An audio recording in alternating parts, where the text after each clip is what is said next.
Wouldn't it be cool if we took the Nissan Altima and reimagined nearly everything in it? Introducing our most innovative Altima ever. Nissan, innovation that excites.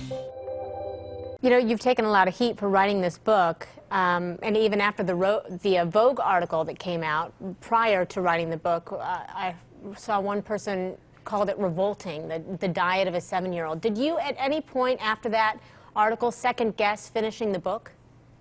Oh yes, very much so. The book was hard to write, and there were a lot of moments at which I thought, I don't want to put myself through this, I don't want to put my family through this. To be the subject of such virulent criticism for doing something that was done out of love and respect and concern for my child was very hard to deal with. And in a way, I looked at it as I looked at what Bea and I went through, that it's not the easy thing to do. It's something that people criticize. It's something that, frankly, I would just as rather not have to do. But it was the right thing to do and an important thing to do. Helping Bea lose weight was that, and writing this book, I looked at it the same way, that even though it was hard, it was the right thing to get this story out there, to have this discussion, and to not be afraid of the critics. Because you're not the only mom, obviously, who is going through this by any means.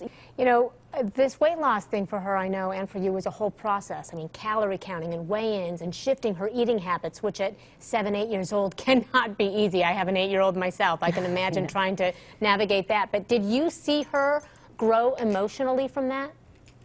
Yes, I mean, it was an incredible journey on so many levels, and we approached it as a very serious physical process, but also an emotional process as well.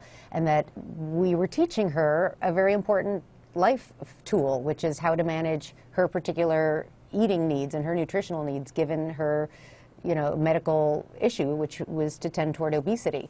So we were very open about it, which I think a lot of people didn't agree with. We were very, you know, we made it like an issue that we talked about all the time, that it wasn't a shameful issue, it wasn't a private issue even. We would discuss with friends, you know, when you're going on this play date, you know, Bea wants to eat more healthy, so she's going to try to have fruit for her snack if you want to do the same. And a lot of people objected to that as well, but we thought this is an emotional issue as well as a physical issue, and that part is at least as tricky as the nutrition part. But through it, I can assure you that we've grown closer as a family. We have a dialogue about this topic that I think is really encouraging as she gets older and deals with this on her own. Well, I love how you said in one of the articles I read, people are so critical of childhood obesity, and then you try to do something about it to help your child, and they're critical of that as well.